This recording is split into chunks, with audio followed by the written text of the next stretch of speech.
Hi,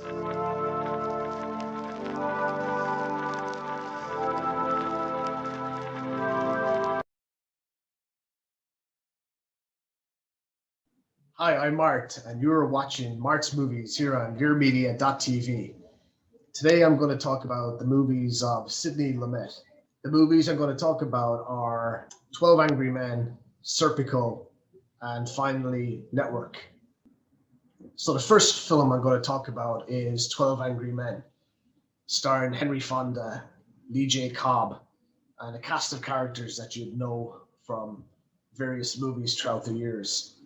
It's a story about a boy who's accused of murdering his father, and the trial ends and it goes to the jury, and there's 12 men in a room together deciding 12-0 for or against the death penalty for this young man. And they have an opening discussion and they decide to have a vote. They had the vote with the chair, with the foreman, played by Martin Balsam, who was a few years later to find himself in Alfred Hitchcock's movie Psycho. And they had a vote around the table, and they all put up their hand for guilty, except for Henry Fonda. He's not sure whether the boy is guilty or not. He just wants to talk about it. He's unsure, so he just wants to go through the whole case again and talk about the knife scene in the film. There's a few knife scenes in 12 Angry Men, the weapon used to murder the boy's father in the movie. So you get an idea of the murder weapon, how it was or was not used in the murder of the man in question. And you get different sides of the argument. You could say in the courtroom drama, and this is a courtroom drama, and there's like Henry Fonda talking about the knife and then pulling out a knife that's similar to the one that looks kind of unique and original, but there was obviously more of them. And the little guy beside Lee J. Cobb talking about about the knife event itself, the knife murder itself, the boy being 5'7" and the man being the father 6'2", and how could he have done that? And would he have like just taken a knife and stabbed him downwards, or was it just a flip blade where you just go upwards? Like it's one of the jurors says, with Lee J. Cobb like wanting to go for Henry Fonda, and like, after Fonda calling him a sadist, and he said, I'll kill you. So you don't really mean that, do you? So there's not always someone saying something and then following through with an action. So it's a great story of one man at the start of the film, Henry Fonda, questioning the whole system, questioning the majority view. And at the end of the film, it comes full circle. It comes back to one man again. And that man then has to decide whether he is going to go with the majority view this time round, or stick to his own personal view. 12 Angry Men, a great film. It was Sidney Lumet's first film and his directorial debut. He'd go on to direct Marlon Brando in The Fugitive Kind, and he'd go on to, after that, he would go on to do some great work in the 1970s, Serpico, Dog Day Afternoon, and Network. Yeah, in 12 Angry Men, there's some great characters, and there's some great personality clashes in the film. And even show the little guy who's beside Lee J. Cobb, even he kind of answers back and becomes stronger throughout the film. Like Joe, he's talking about the evidence, Cobb, and he says, what about this evidence? But what about this? And the little guy says, oh, you could throw out that evidence. And he gives him a second look. And, you got Jack Warden who wants to go off to the ball game. He doesn't want to be there. He just wants to go off to watch his baseball team play. And you get, moments of Ed Begley Jr. in the film as well, where he's been kind of racist, and the guys kind of show their disdain towards him for being like that. And, it's just, but Lee J. Cobb and Henry Fonda, it's really the two of them, it's battling it out throughout the film. And Lee J. Cobb is hilarious.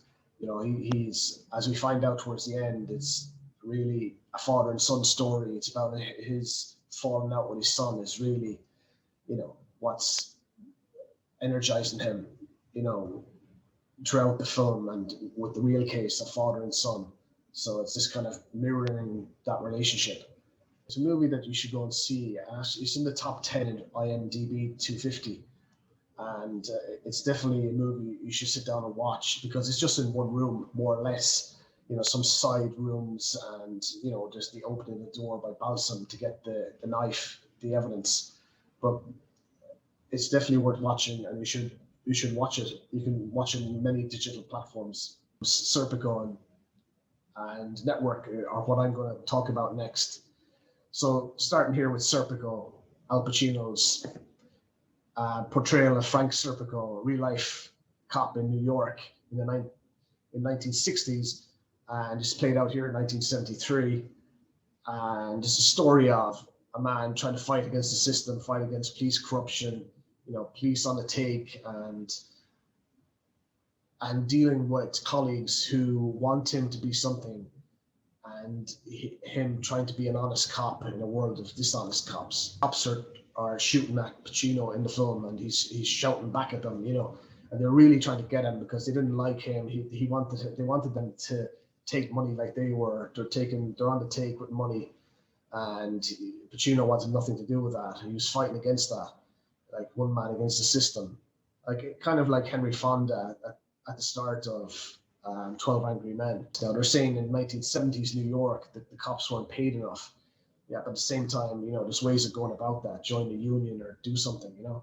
Kind of a Christ-like figure in a way is Frank Serpico. And the scene at the end, him, going before the hearing, the public hearing, is great because you're trying to fight against police corruption, and he succeeds in lots of ways, even though it took a toll on his own personal life. Now, the movie Serpico is one of my favorite films. Al Pacino, he's after playing, Michael Corleone. He looks different as well, which an actor should do, I think. He should look different and be different, to behave different in different roles. And throughout Serpico, Frank, played by Al Pacino, gets to do that. It's one man against the system, like Henry Fonda finds in the courtroom drama. You can be on your own, but as Gandhi says, even if you're a minority of one, the truth is in the truth. Investigating the truth without getting violent is kind of the order of the day here in 12 Angry Men. Serpico doesn't have that kind of luxury. Unfortunately, he's up against rough and ready men out on the street, not in a courtroom, back room, talking about guilty or not guilty. And he's got to face a lot of people who he would think would help him and just kind of disrupt him all the way. Even guys behind the counter telling him to cut off his moustache or trim it, because he's a detective. Obviously you got to try to fit in on the streets of New York as well. So you have to kind of portray yourself in different ways. That was something that the cops were probably getting used to as well in the 1970s and the 1960s when Frank Serpico was on the beat. So what I'm going to talk about now is the final film, and it's Network from 1976.